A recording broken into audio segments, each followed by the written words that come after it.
Here at the Covation Center, we work with you to help you overcome the challenges you face. And we talk about 5 key challenges small businesses face that we've learned over the years. Stay tuned, and we're going to talk about 2 or 3 of those 5 key challenges.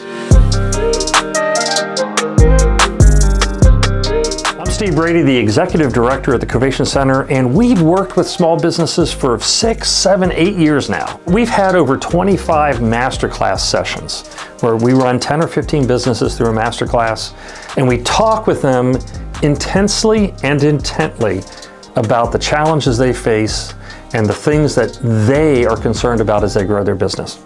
In the very first week of our masterclass program, we end that first week talking about the 5 biggest challenges we've learned small businesses or micro businesses face. I want to talk to you about a couple of those. The first one is lack of time. And I say this is the first one because this is the one everyone resonates with. When we say out of these 5, do any of them jump out at you?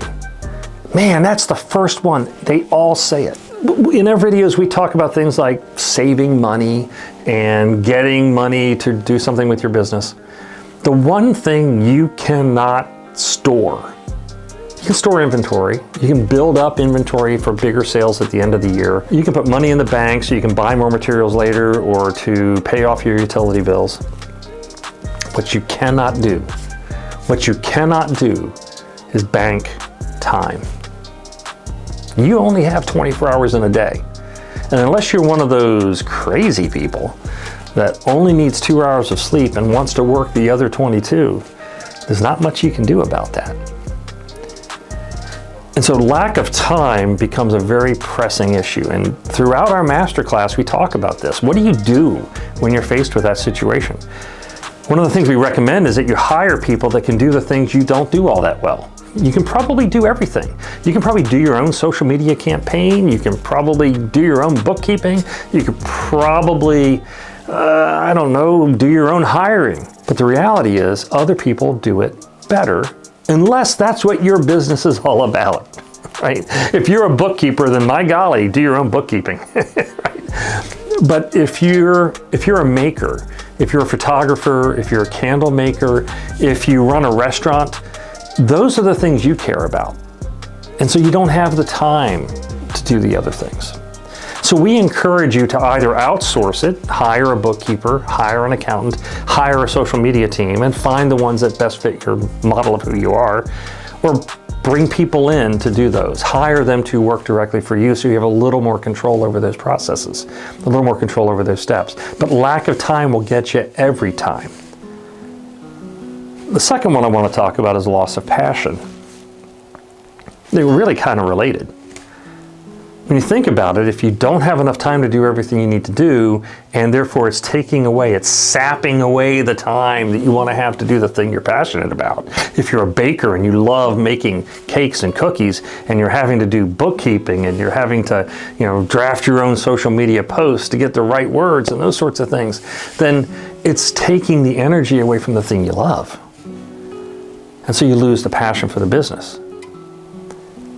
So we encourage you to take a minute, as often as you need, but I would encourage you to do this once every week or so, and ask yourself, do I still have that passion? And if not, what can I do to bring it back? Because we're not encouraging you to leave your passion. We're encouraging you to lean into your passion. So think about why you don't have it and how can you fix that? How can you bring that passion back? Now, the third thing, out of the 5, the third thing we want to talk about is this notion that making money is bad. Profit is wrong. We're in business for 2 reasons. We're in business because we love what we do and we want to share it with other people. And we want to make a living doing it. Now, if you love doing stuff and just want to do it to share with people, that's good. It's a hobby. It may be an avocation, but it's not a vocation. It won't put food on the table. And somebody told me once, we're not in this to make money. We just want to put food on the table, put gas in the gas tank, pay our rent, be able to get clothes. And I go, so you want to make money to do all the things that you live in life. And I would add to that, put money in the bank to save for retirement, to build a nest egg, or maybe set money aside. We talk about in another video about getting money for your business, set money aside so that you can reinvest in this business as it grows. Making money, making a profit is not a bad thing. Here's a trick to this that I steal this from Adam Curry. Okay, it's not really stealing if I quote the guy. Adam Curry, who was one of the original MTV VJs, has a podcast called No Agenda. And one of the things he talks about, and they have as the basis for their podcast, is that it's a value for value model. They provide you a podcast free of charge. You listen to it. I listen to it. If you don't listen to it, you should, at least once.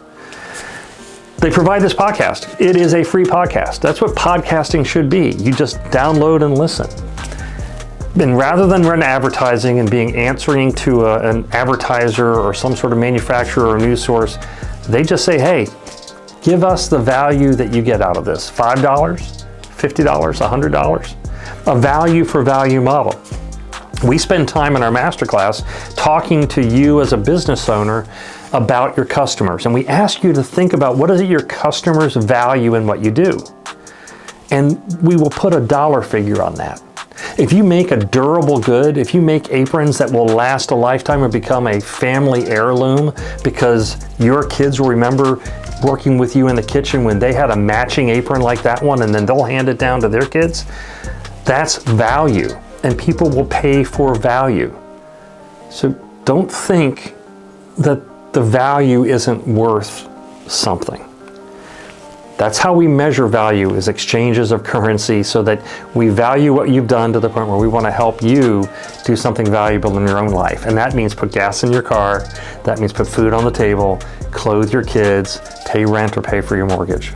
So that third challenge I ask you to overcome is the notion that making money is somehow bad. We all work for a reason. Sometimes we're lucky enough to own a business and work for passion and profit. And hopefully that's where you are. I want to thank you for watching this video. Hopefully you got something out of these 3 challenges. If you're interested in learning more about the masterclass, be sure to visit us at covationcenter.org. If you're in Pennsylvania, we actually have special deals on the pricing because we're assisted by the state of Pennsylvania in producing that. If you like these videos and you want to see more, well, check that one out, or maybe that one. Or if there's one over there, check that one. And don't forget to click subscribe so you can get more of these videos, and click the bell.